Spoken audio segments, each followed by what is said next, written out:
My name is Jeff, Director of Education at the Seward House Museum, and we're kicking off for this fall series a Seward Book Club. And it's my great pleasure to introduce for our very first speaker of the series a good friend of mine who's written just an excellent, profound, and I can't imagine a more timely book than Douglas Flowe's Uncontrollable Blackness. Hopefully you've all spent the month, as I have, wrestling with this very deep and also very rich and engaging book that brings to life many stories that had been marginalized and all but forgotten to history, reclaimed by Dr. Flowe. And he's agreed to come in from St. Louis tonight, where he's assistant professor of history at Washington University, to share some thoughts and have a conversation with us about this great book. So we look forward to that. But for now, I'm going to be quiet and let Professor Flowe talk to us about Uncontrollable Blackness. Thank you. First, I want to thank all of the participants for being here and the Seward House Museum for setting up this great event. It's really nice to be able to still do these sorts of things, even though we now have to live with social distancing. I want to especially thank Jeff Ludwig for inviting me. Jeff and I actually know each other from our graduate school days at the University of Rochester, so it's great to see him again and to collaborate on this, and I'm very happy to be here. I want to start talking about my book and foreground this discussion by reading a quote from the epigraph of the introduction. It's a quote taken from Malidoma Patrice Saumé's book called Of Water and the Spirit. And in the epigraph, I quote him saying, "There are times when disobedience heals a very ailing part of the self.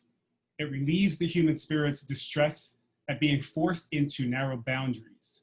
For the nearly powerless, defying authority is often the only power available." Actually, I should have my screen share up right now.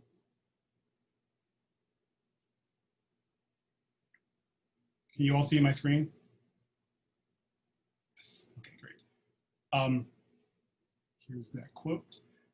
What he means is that disobedience, and part of the reason why I decided to add this to my book is that he's saying disobedience can be understood as finding one's own way around a seemingly immutable power structure when that structure happens to be bent against you. He's saying that under certain circumstances, what one might call criminality can possibly be the only source of resistance. And so I want to be very clear first that I didn't use this quote, and nor will I in my book say anything to excuse behaviors that may be harmful to individuals or society, nor is it meant to romanticize criminality in any way, but it's meant to understand the source of actions that might be meant to dismantle unequal power systems, whether those actions are done consciously or not. And I think the quote also recognizes that in some cases, legal behaviors may be criminalized when those behaviors are determined to challenge the status quo. Most assuredly, there are instances where the sources of resistance for disenfranchised groups might in fact be criminalized specifically in order to prevent them from disrupting established power relations. And it is in these cases when legitimate mainstream pathways to normative success are blocked for any particular person or group, that person or group might have to come to reconsider their relationship with the law. So there are a number of questions that my book is asking in this exploration of criminality among African-American men in the early 20th century. One is, what was the reality of criminality among these men? What was actually happening, right? We all know and understand that there were many race-based, cultural, political, and social forces that reinforced the belief that African Americans were criminal and that they needed to be contained or controlled by law. And hopefully we all know that this was not true. This wasn't true in the early 20th century, and it's not true now. But my book is meant to assess the ways that they were criminalized, first, maybe forced into illegal territory, and then also how and why some people deliberately actually committed crimes. So first I want to understand what was the reality of the situation, what sorts of crimes were actually committed, and why. Secondly, I want to understand how they conceptualize the reasons and causes of their behaviors that fell outside of the law. From their own voices, I was exploring how did they speak of, conceptualize, understand their own behaviors. And in some cases, I want to understand how they might have deployed the stigma of criminality or dangerousness in order to possibly protect themselves from racial violence or from other threats that they discerned in their environment, or possibly deployed those things to gain some measure of power in a world that was tilted against them. Again, whether knowingly or not. In what ways could crime become a site of extraction for resources, money, or power? Or possibly, how could criminality become an opportunity for one to bolster a sense of identity or masculinity? At the time, there were many popular concepts of manhood that were often defined by access to public space, access to work that was sustainable and well paid enough to be able to support your family, the ability to protect and control one's family. Manhood was very often associated with physical force. And then also there were a number of types of leisure and consumption that were connected to mainstream understandings of American masculinity. So in each chapter, I explore the linkages they often made in their own words between illegal or criminalized actions and their own sense of, their own emerging sense of masculinity or manhood.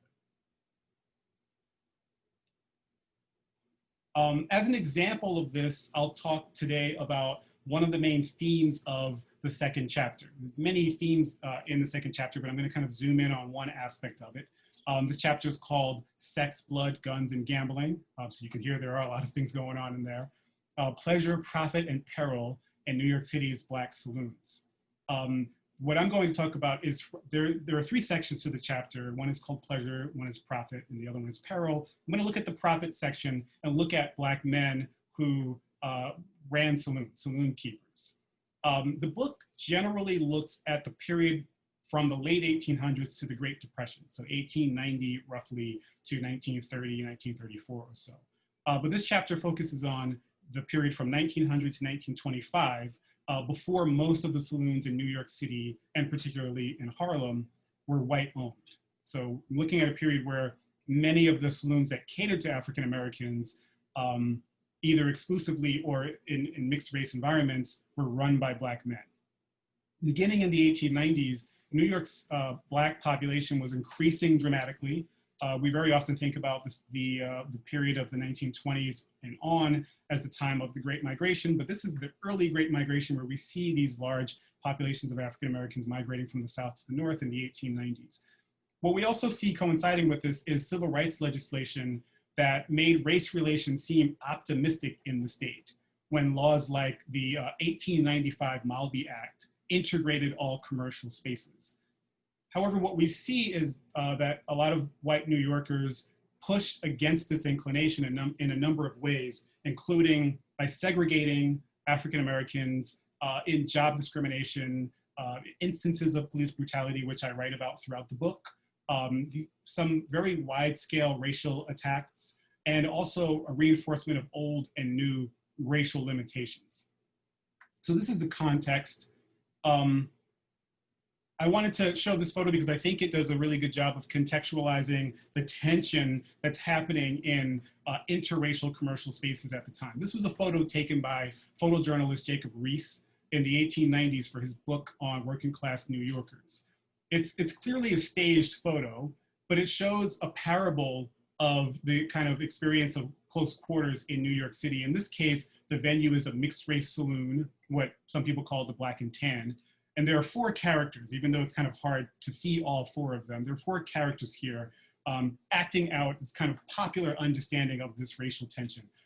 First, there is obviously an African-American man in the middle of the image. He's sitting on a barrel of whiskey and he looks like he's just kind of hanging out and enjoying himself. And then there's also, obviously at his feet, there's a woman, there's a white woman who is looking, and again, this is staged. She's looking at his feet in a way to kind of express some, discomfort with the way that he is enjoying the space of the saloon.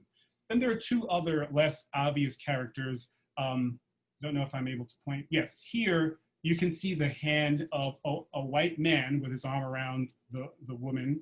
And then over here on the left side is what looks like, it's kind of difficult to see because she has her face covered, but it looks like it's an African-American woman. I'm not exactly sure why Reese chose to have her face the wall. But they're all in the same space, and obviously there's a sense of tension that is created by this this moment.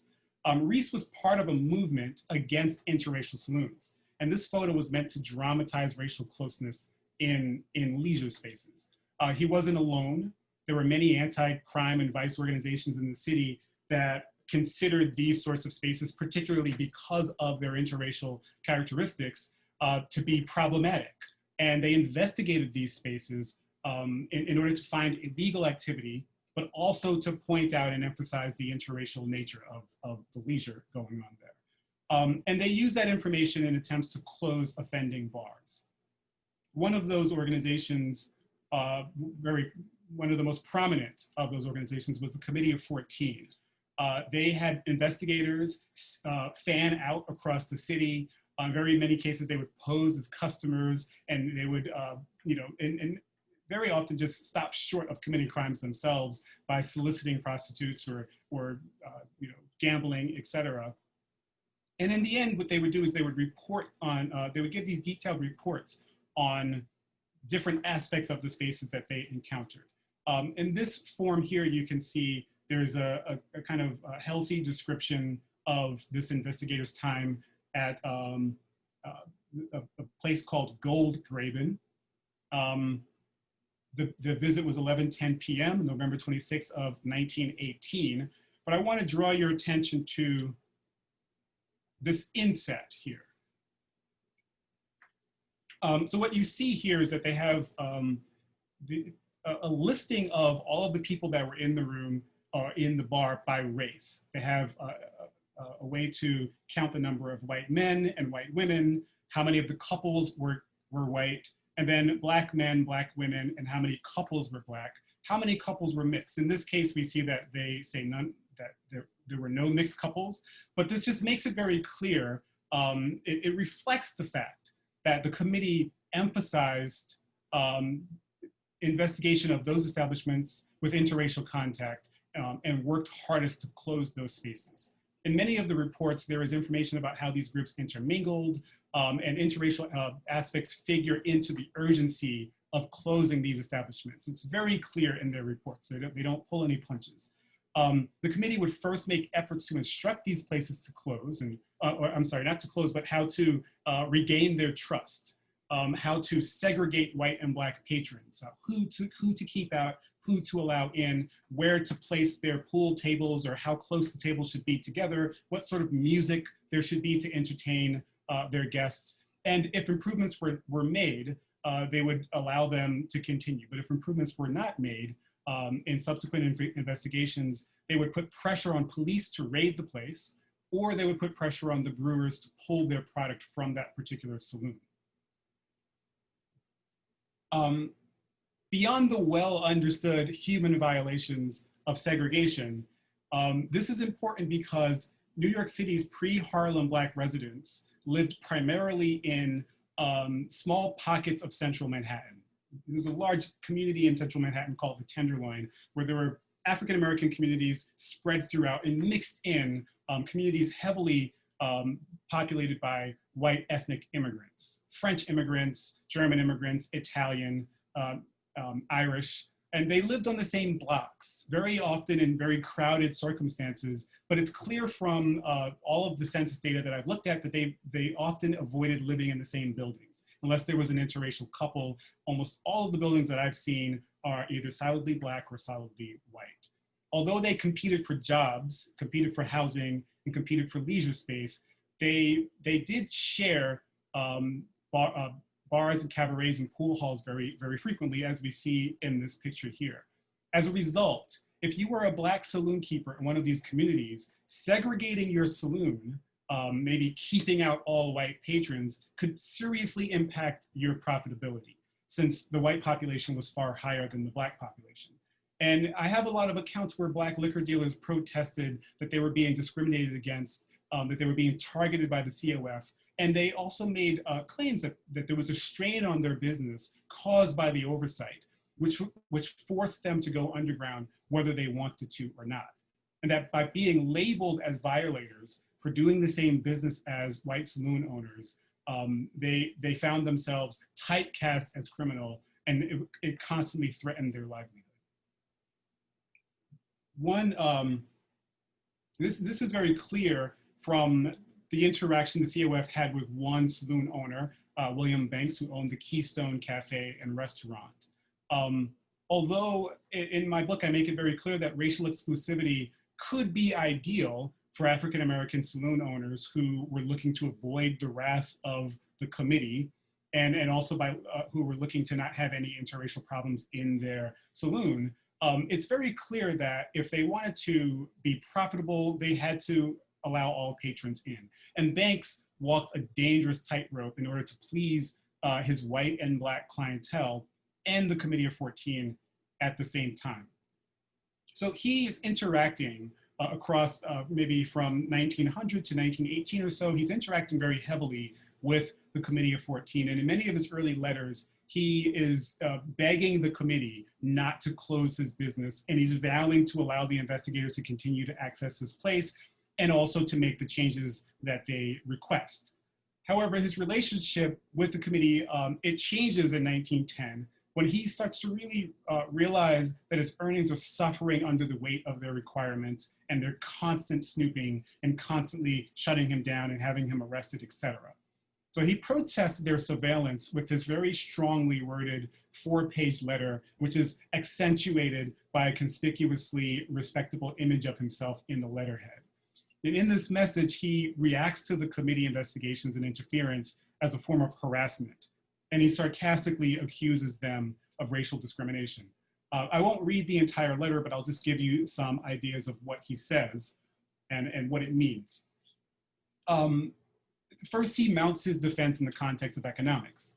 And he says, this business, as you know, is one that the patrons themselves make or mar, meaning I don't really have control over what people want to do in my saloon. And if there's stuff happening in my saloon that you don't like, it's not necessarily my fault.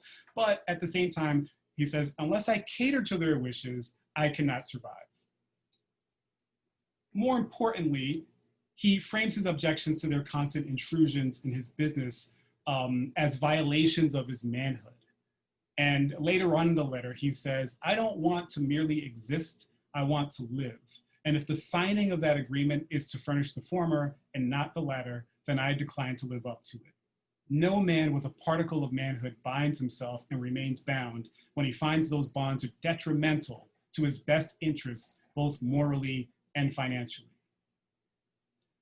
So what I see in these letters, this letter and other letters by him, between himself and the committee, is that Banks, like many other saloon owners at the time, white and Black, either allowed or could not stop prostitution, gambling, illegal drug and liquor sales, and other underground markets from flourishing in his establishment.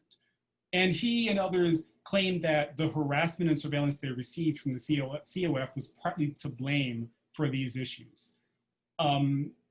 That the high cost of police bribes also was partly to blame for the fact that he would need to allow his business to operate in whatever fashion he could in order to make money. And also the need to retain their customers gave them very little choice but to participate in some underground markets. So what we see through the prism of Banks's experience and also a number of other Black saloon keepers that I write about in the book is that we have a group of men, many of whom wish to elevate themselves above the ruthless drudgery that they would normally be constricted to. And they're hoping to gain some measure of respectability and control over their lives through enterprise. And who, in their own words, found themselves criminalized, forced underground, labeled and targeted in ways that threatened their legitimacy and also threatened their ability to control their own lives in ways that they very often, as Banks does here, connected to their ability to formulate and form their own versions of manhood and masculinity.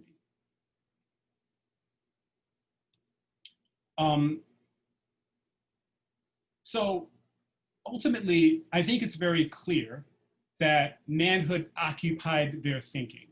And I talk throughout the book about how they enacted different aspects of attempting to grab the reins of control over their lives in a number of different spaces. First, I look at public spaces and public racial violence, police violence on the street, and the ways in which some men may have found a measure of control over their lives in public spaces through criminality, through participating in underground economies, and also possibly through violence, self-defensive violence, and possibly offensive violence. I also look at interracial leisure spaces, like Banks's Saloon, which becomes the site of all different types of conflicts, but also a site of extraction where men can dip into a reservoir of cash that's flowing through New York's underground economy when they find themselves restricted from making money through mainstream means. I also look at the literal and figurative space of interracial sex and the ways in which some men found themselves entrapped and possibly ensnared as criminal because of their interactions with white women. And in that chapter in particular, I look at a man who is arrested and put on trial for abducting white women and trapping them in his home. And throughout the chapter, I question, first of all, whether or not the case was, whether or not the charges were true or false, but also what it possibly may have meant to a person like Roosevelt Sharp, in the book, that's his name, what it may have meant to him to find himself in that predicament, and what it may have meant to him to cross this arbitrary, unseen barrier of race when it came to sexual contact. I also look at domestic space and the politics of their intimate lives.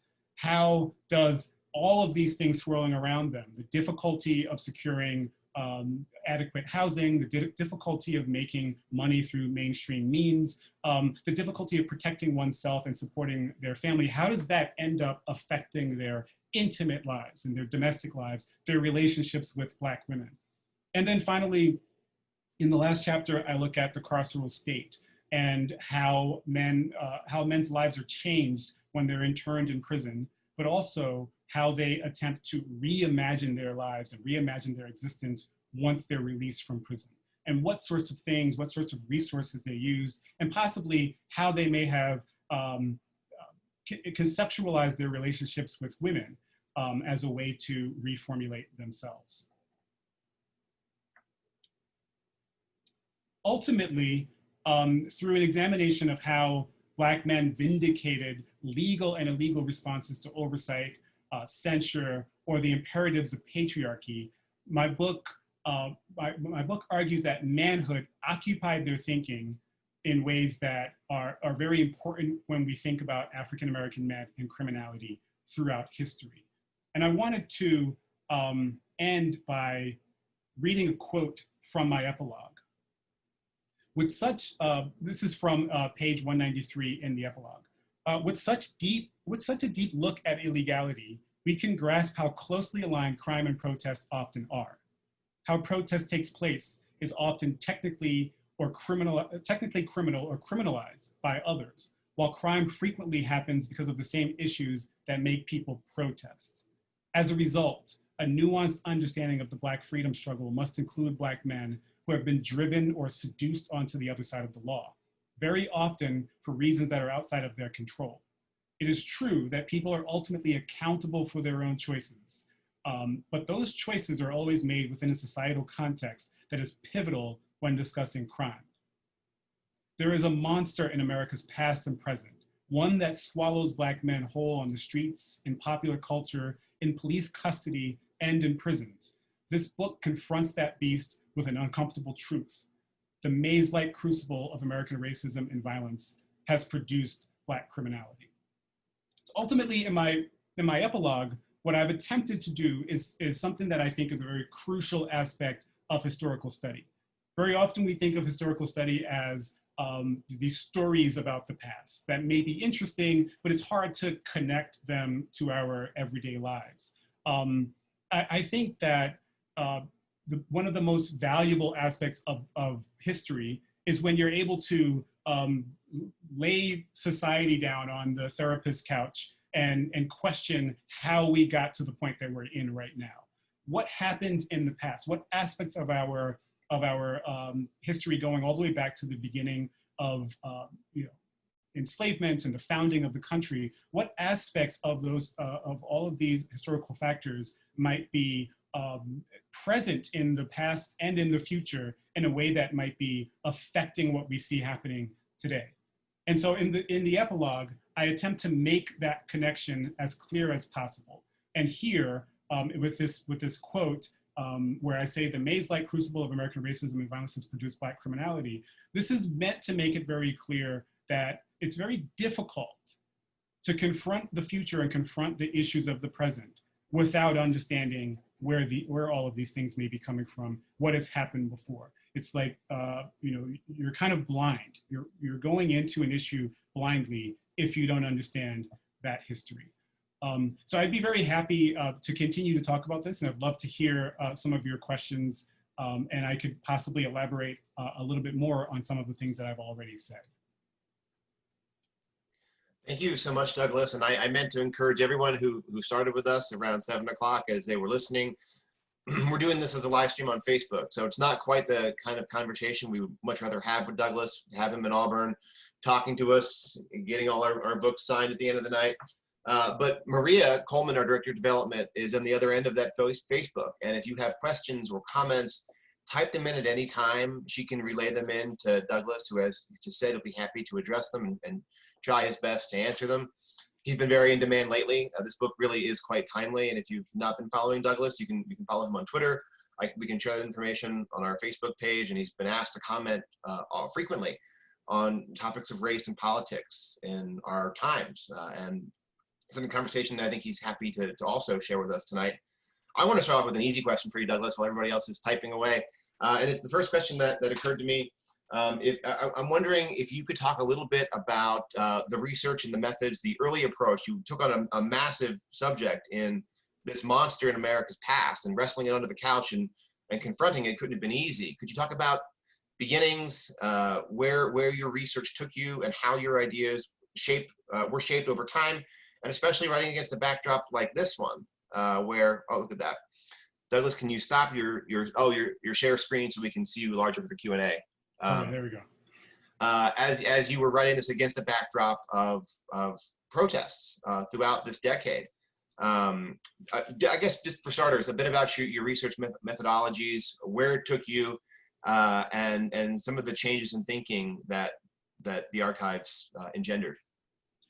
Yeah, so I'll just begin. I have been thinking about this subject since I was a child. I grew up in communities of New York City. I'm from New York City, and also Orlando, Florida, that were primarily African-American, that were in a lot of ways dealing with the very well-known issues of poverty and in a lot of cases violence and certain types of criminality. And I grew up kind of questioning why this is the case. I'm a child all the way into my teenage years, just really thinking about these issues. And so I came to the academic table, with these thoughts already in my mind, and wanting to really kind of delve deeply into it. And my first real opportunity to do that was in graduate school. The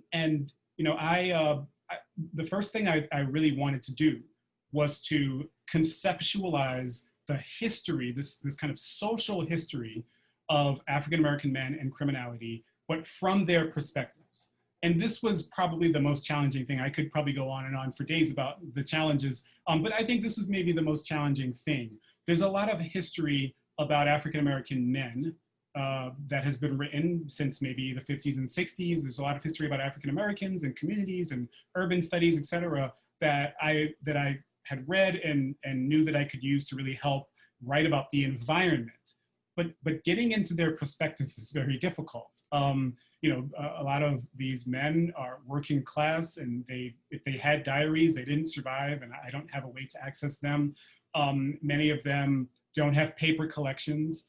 And so it was really, there were a lot of moments where I was questioning whether or not I would actually be able to do this project, whether or not in the end I would end up with a shell of a study that doesn't really get to the heart of their perspectives. Obviously, you can never fully inhabit another person's perspective, even when they're standing right in front of you, much less when they passed away maybe over 100 years ago. But I really wanted to be able to make an argument about what they were thinking and represent them as accurately as possible. Abundantly, I found newspaper documents. Newspaper documents are interesting and helpful because they might give you a semi-truthful frame of understanding an event, but they're obviously extremely biased and very inaccurate, and they're not very often too concerned about accuracy, and they're writing stories very quickly. And there are a lot of other sources that are just like that. I hit the jackpot when I found a number of sources that actually have quotes and have the voices as close as I could possibly get to hearing them speak. Obviously, these are imperfect sources when we're talking about trial transcripts and prison documents, probation documents, and letters that they may have written to their family members, even letters they wrote to their parents might be, there's always going to be some sort of way in which they're biased in their thinking and in their representation of their perspectives, but their voices are there. The trial transcripts, they might be sitting in a courtroom talking to a judge with a lawyer in front of them and a witness staring at them. So yes, their perspective is going to be slanted by whatever objective they have at that moment, but I still get to hear them speak, and sometimes in very long conversations that they're having as they're testifying. There are also prison documents from the New York State Archives in Albany, where there are, as I mentioned before, these wonderful letters where they're talking about what they want to do when they get home and what their experiences have been in prison. Or maybe there are these complaints that they write to the warden about the way that they're being treated while they're in prison. So I was very lucky to find this treasure trove. New York State has really wonderful documentation of these sorts of things going further back than a lot of other states do, because the prison system and the policing system was well developed by the time we get to the 1900s.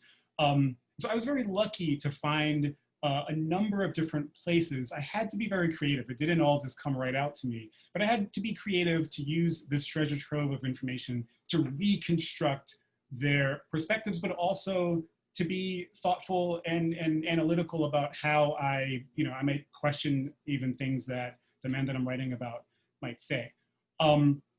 So it was a really wonderful experience of discovery. It was very challenging. It provided a lot of opportunities for me to be creative about how I reconstruct the stories. And it also was interesting because, when you asked about my methodology, one of the things that I did was I allowed the sources to lead me. I tried not to approach them with a whole lot of very strong ideas about what I wanted to happen and what I wanted to be able to say, but I would read reams and reams, thousands upon thousands of pages of prison documents and probation documents and parole forms, and I would hear where the documents led me, and that very often changed the direction of the project.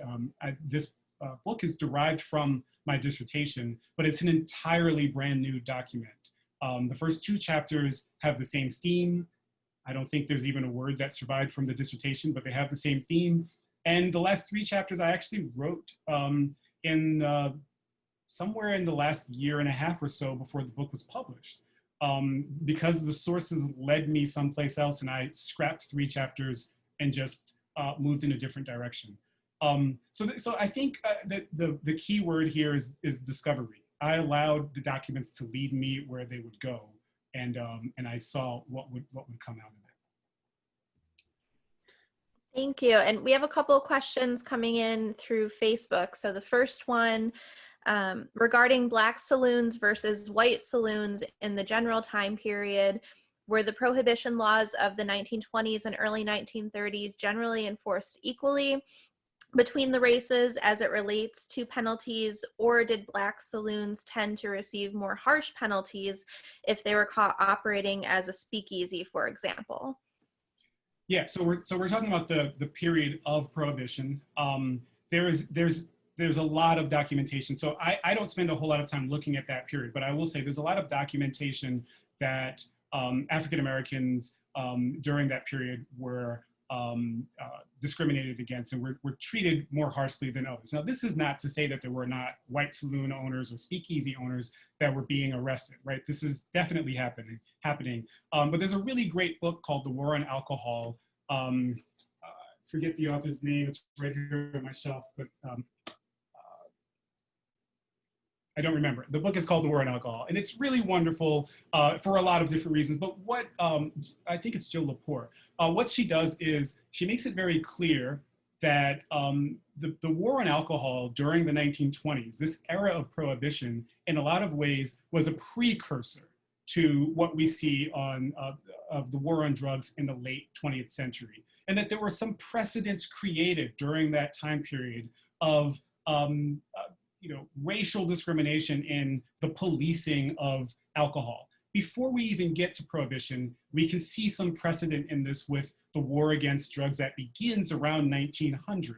Cocaine and opium are very prevalent and very legal until we get to around 1900. And then what we see is that it's increasingly racialized. African Americans are popularly understood to use cocaine. They're probably using cocaine no more than anyone else, but it becomes this kind of, it ends up becoming attached to these fears of Black crime waves across the country, that there's cocaine that African Americans are using and it's making them more criminal. And that is when it starts to be legislated against.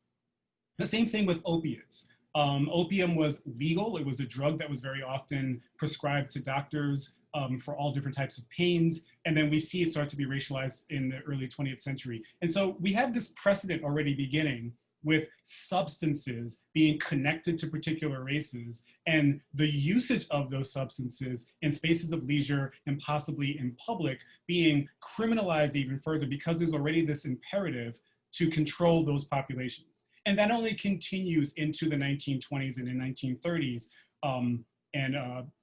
It becomes a precedent for what we see later on in the 20th century. In my book, I stop before we get to prohibition when I'm looking at the saloons, because I really want to kind of focus on this period before saloons become such big business. And then obviously speakeasies are that same sort of business. But they're such big business that they're very often in a lot of ways taken out of the hands of African Americans.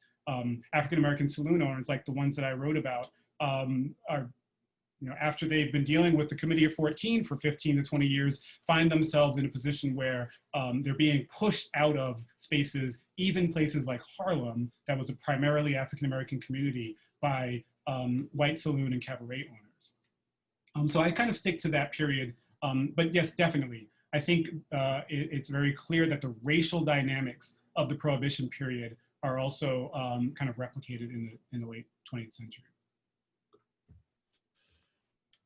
And the next question we have is related to your Auburn prison references, which we talked a little bit about before we went live today. But this question is, can you speak about how Auburn prison relates to the people that you're exploring in your book? How the prison relates to the people that I'm exploring in the book? Well, first of all, the reason why I talk so much about the prison is that a whole lot of the documents that I received were from Auburn prison.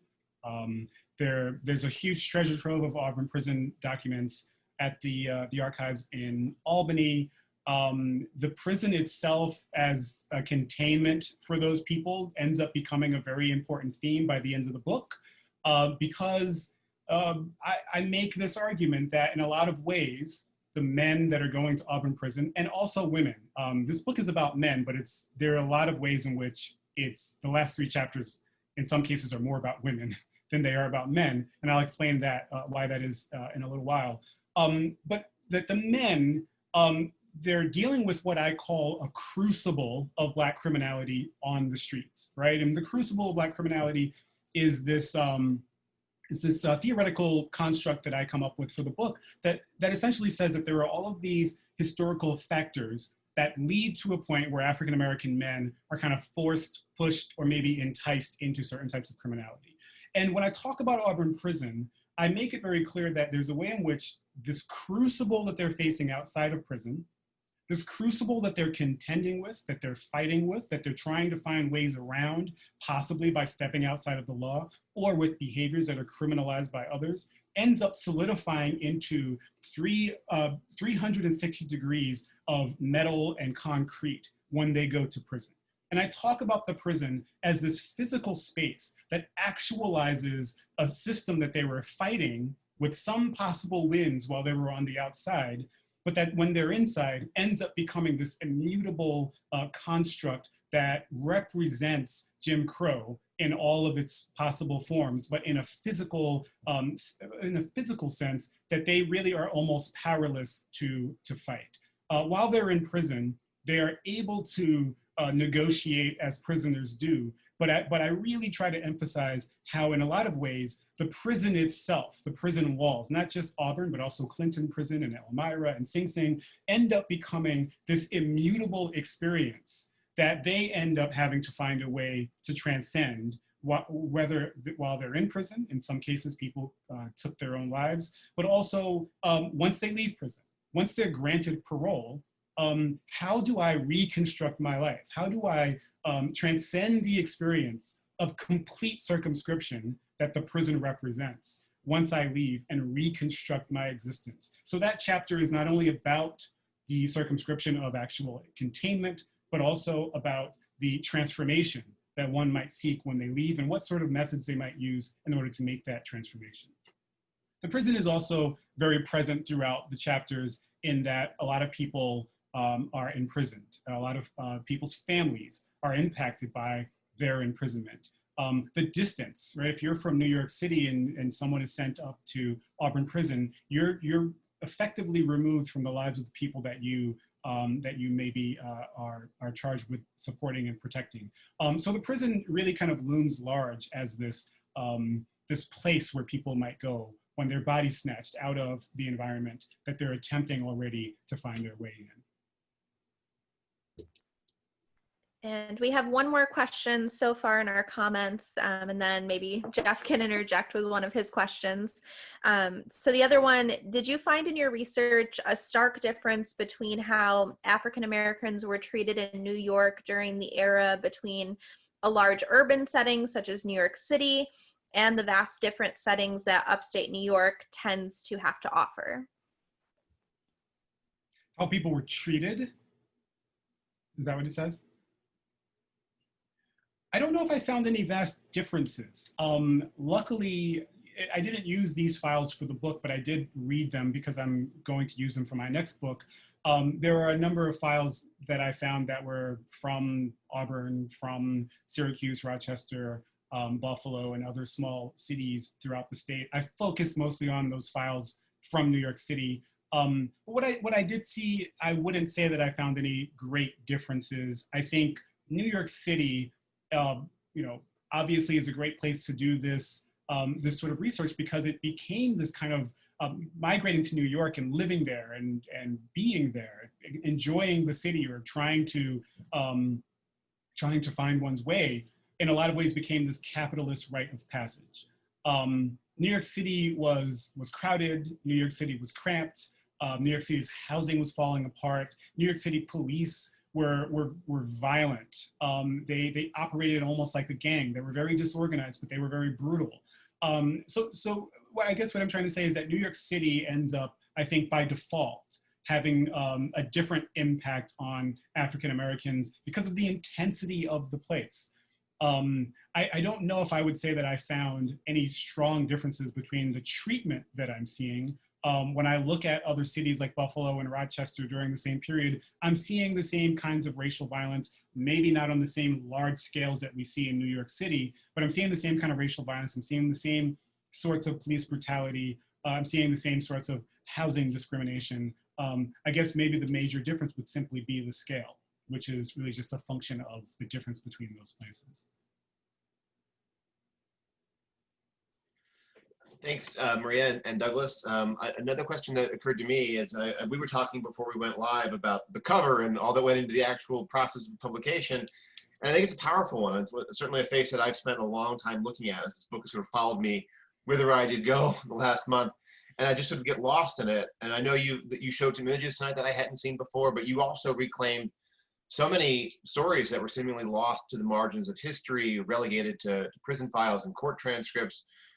There were people in this book that obviously I knew, and I really enjoyed your enjoy's the right word. I profited from the way you were able to bring Booker T. Washington or Jack Johnson and look at the divergent ways in which they were in some ways, I don't want to say they were victimized. They were at times caught in the teeth of a legal system deliberately stacked against them by progressives, which was quite surprising. And I want to come back to that. But beyond that, there are so many names, and I imagine faces that you could have included if you could have gone 1,000 pages in this book. Was there a particular story or face or name that has stuck with you, that haunted you, or that lingers in your mind, that you keep turning over as you think about your next project, your next work, or the stacks of papers that you still have to read through? Yeah, there's so many. One of the things, so I'll answer that question, but one thing that I wanted to say really quickly about the files that you mentioned, how there are so many files. I think a thing that I want to emphasize, definitely for anyone who's doing research, who's writing any sort of historical work, that it's really interesting the serendipity that you might experience when you're in the archives. One of the things that I experienced was that I was looking at the men's files very closely, right? Men's prison files. And they had information. They had some, once in a while there would be a letter, and once in a while there'd be some really great interview, or I was kind of looking through hundreds of files and finding things here and there, and it was good, but it wasn't great.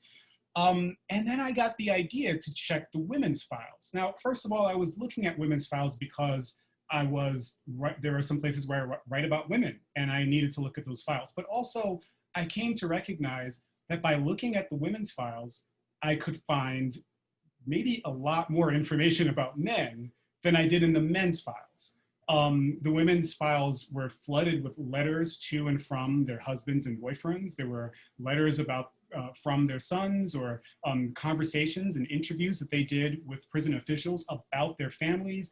And then also, because the women's reformatories were very often more concerned with kind of digging deep into the lives of women in order to reform them and to make them into model women, right? I mean, the Reformation tactics that they used for women were deeper and a whole lot more stringent than they were for men. And so the reformers, the people who worked with women before they were paroled and after, very often put a whole lot more time into investigating their lives. And so there are reams of paper, of investigations and interviews with people's parents and fathers, et cetera.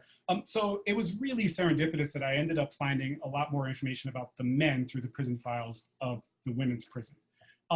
About whose face or whose story is kind of burned into my memory.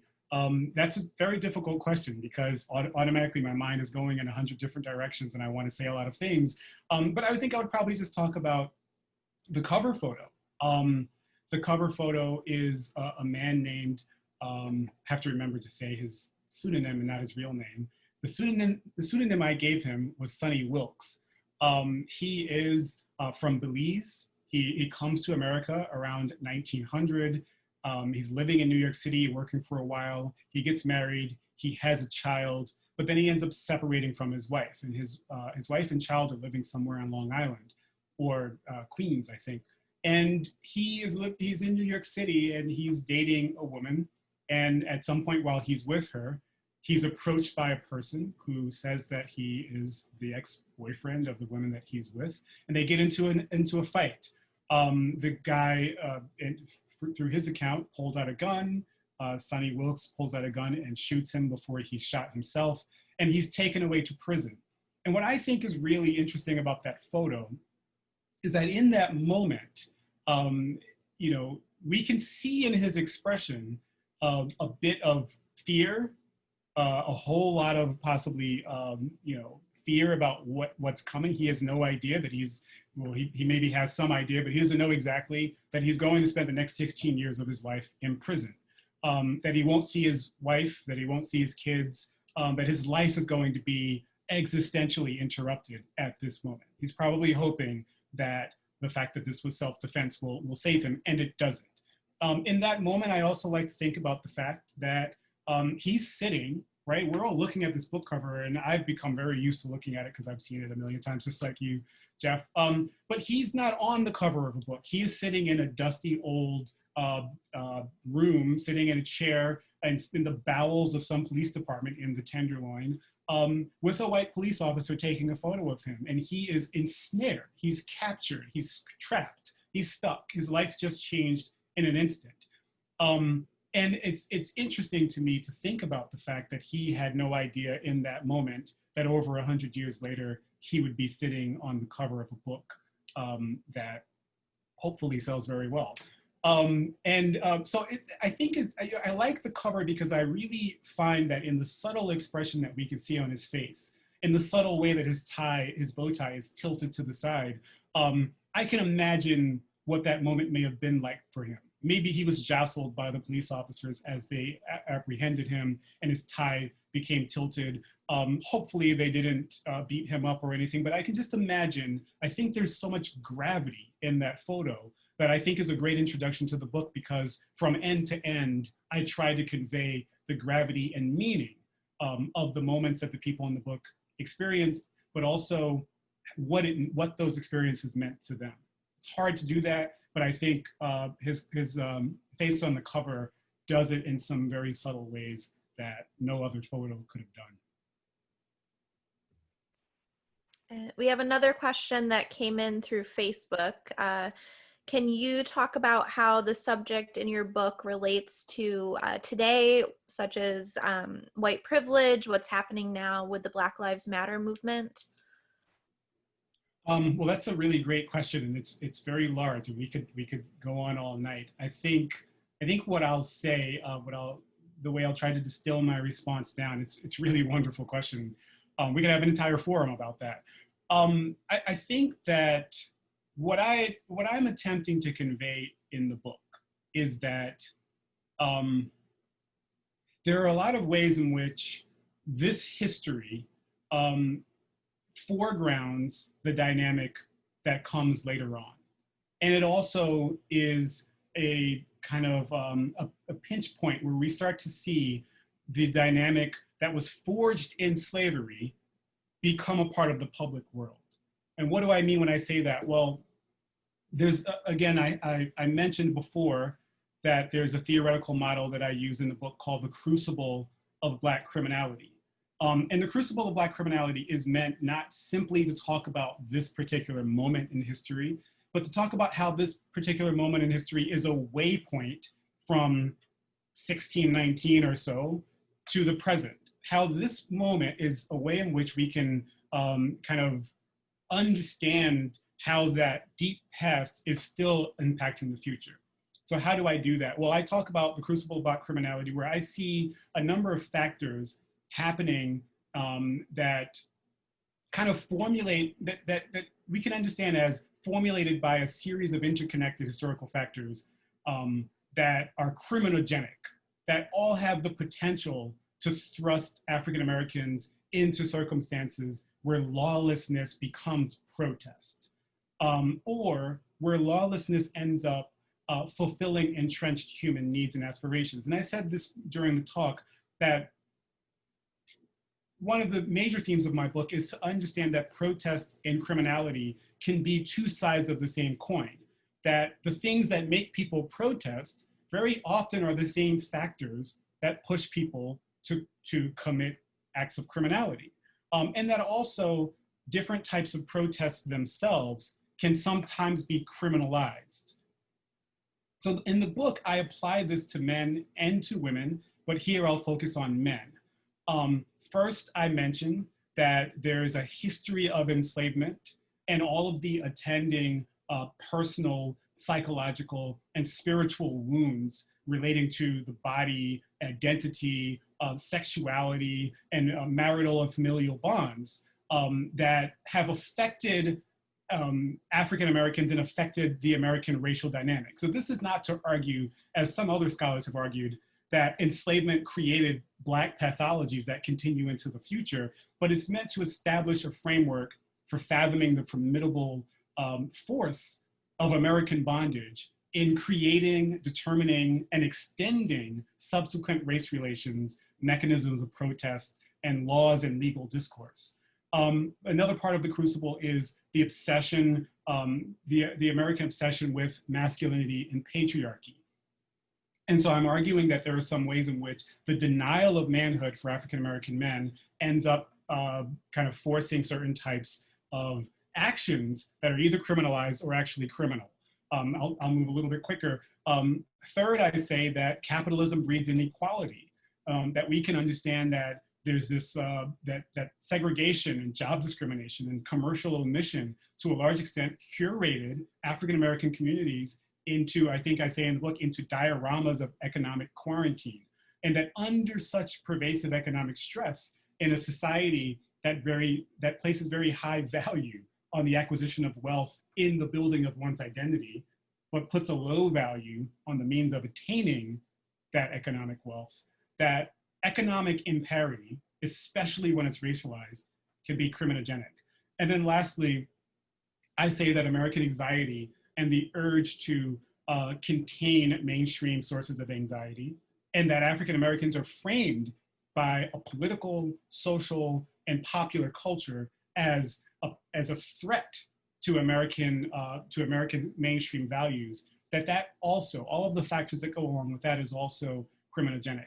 And so I see my book as, once again, sitting in the middle of this long history of African-American freedom struggle, and that this crucible of Black criminality does not simply sit in the early 20th century, but that is a pervasive thing that we can also use to understand what's going on today.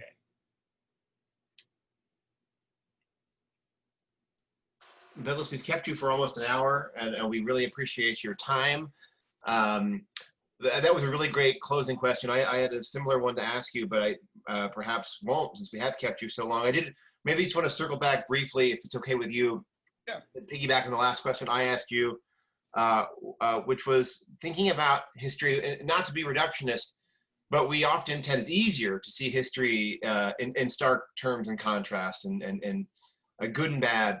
And I think one of the many jarring things about coming to grips with your book and spending serious time with it, watching you wrestle this monster on the couch, is the way in which this almost the entirety of your narrative takes place against the backdrop or milieu of American progressivism in the center of it. And it's only too easy to sort of think, oh great, we're in the progressive era now. This is a time of improvement and uplift.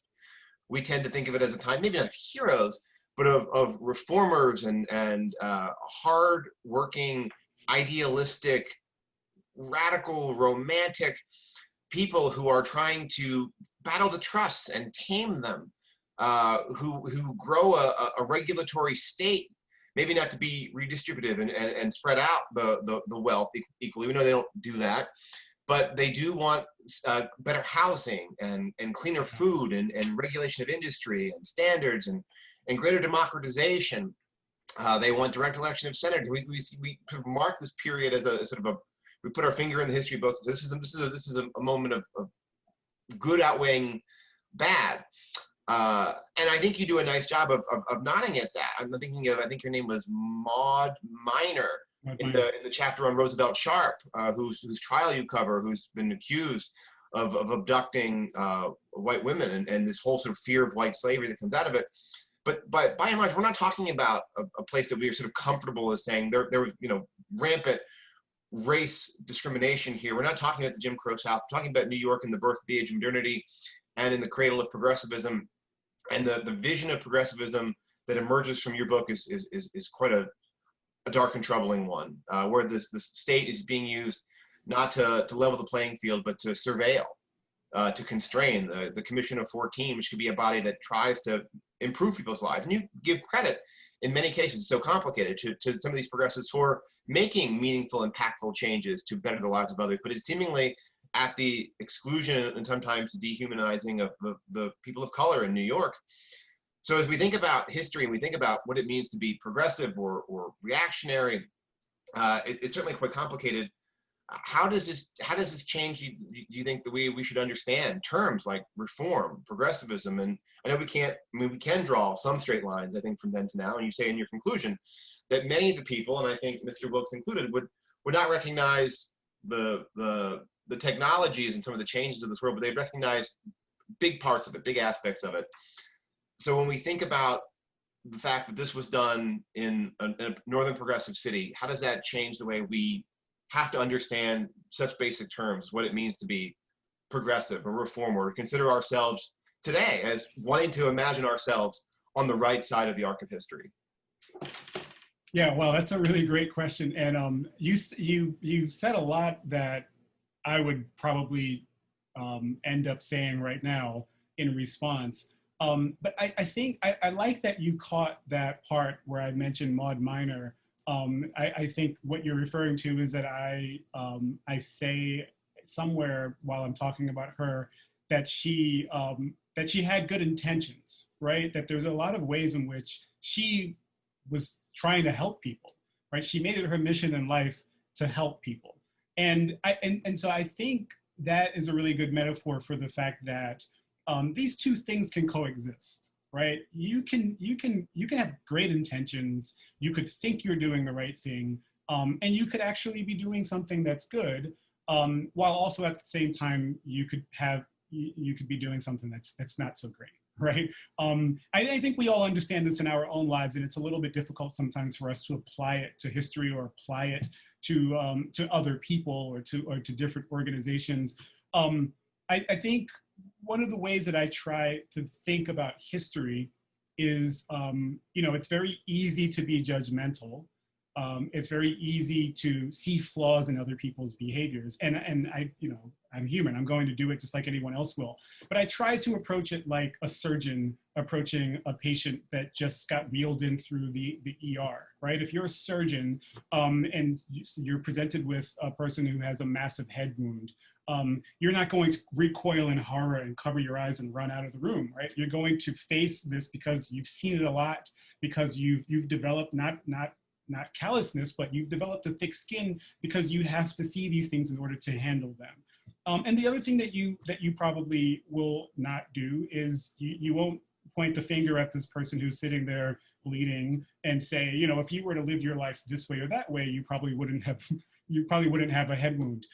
The idea is to be objective. The idea is to be able to look at what needs to be done, understand the problem, and try to deal with it. And I try to do that as a historian. I want to look at the people, and obviously I'm going to say things, I'm going to make assessments about them, but I try to leave my judgment out as much as possible and not to think so presentist, but attempt to inhabit their perspectives. And so what I do understand is that a lot of the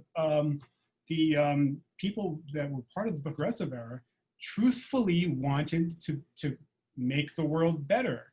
But they were swimming in different types of bias. They were swimming in the context of their time in a way that shaped their opinions of what was better.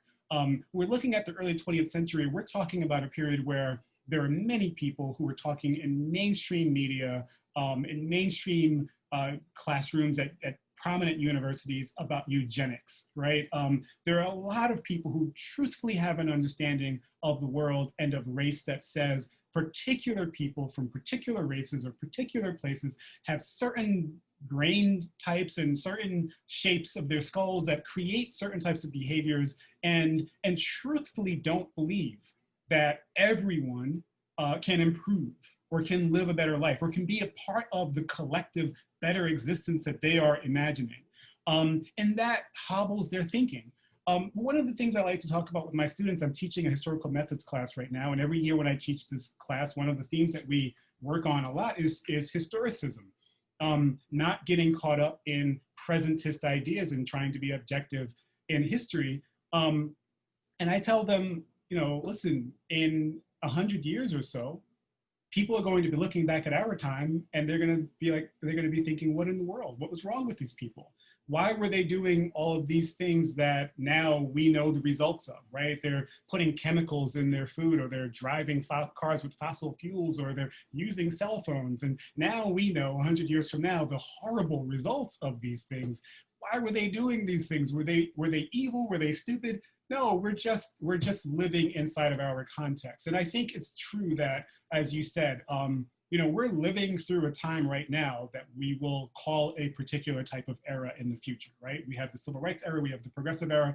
This is an era that we haven't defined yet. And in the future, people will judge us for our misgivings. I think, as you said, we do have to approach any sorts of reform with a true understanding of where our own perspectives come from. And I think history makes that very clear, in particular this history, just as you very well laid out. Where we go in the future, if we're lucky enough to be able to look back from 20, 30, 40, 50 years from now, we'll be questioning ourselves in all different types of ways. And so, yes, I think this is one of the most beautiful things about history, but I think it's also one of the features of my book that I would like to understand how we can think about the time that we live in now and think about this time from a perspective of reform, using the past as a guide for kind of understanding our own limitations in the present. That's a really great question. Thank you for forcing me to think those things through. Well, thank you for such a great answer. And everyone, if you came to us tonight and you weren't able to finish or get your copy yet, please do purchase Douglas's Uncontrollable Blackness, out just this year, 2020, from the University of North Carolina Press. Obviously, I think we could talk for hours, and you're going to want to spend hours reading this and thinking about it. You can even watch this whole thing again on our Facebook page. Douglas, on behalf of the entire Seward House Museum community, we really want to thank you for joining us tonight. We hope that if your research brings you to New York in the coming years and we can see you in Auburn, we'd love to have you come to the museum and spend time with you in person. We'll all get our copies autographed. We'll have the next book out by then. Our next book talk is going to be October 30th. We have Amy Greenberg of Penn State University, who's going to be talking to us about her book, Lady First, a biography of Sarah Polk. And that is the next thing I'm going to start reading. So you can read two things at once. If you haven't finished Douglas's book, read that now. And we will look forward to seeing everyone for the next part of this series, October 30th, with Amy Greenberg, Sarah Polk. But thank you all very much for turning out. Maria, is there anything I need to say? No, that sums it up great. Thank you, Douglas. This was really enlightening. Yeah, and I also want to just thank you for having me. This was really a great conversation. And yes, I would love to, if possible, come back to the Seward House at some point and see you all and sign some copies and go out for lunch or something. Thanks, Douglas. Good. Thank you. And anyone who watches this later on, past our live stream, please, again, feel free to comment any questions. We can do our best to answer. We can forward questions on to Doug and keep this discussion going. Thank you, everyone, for tuning in, and we will see you again soon.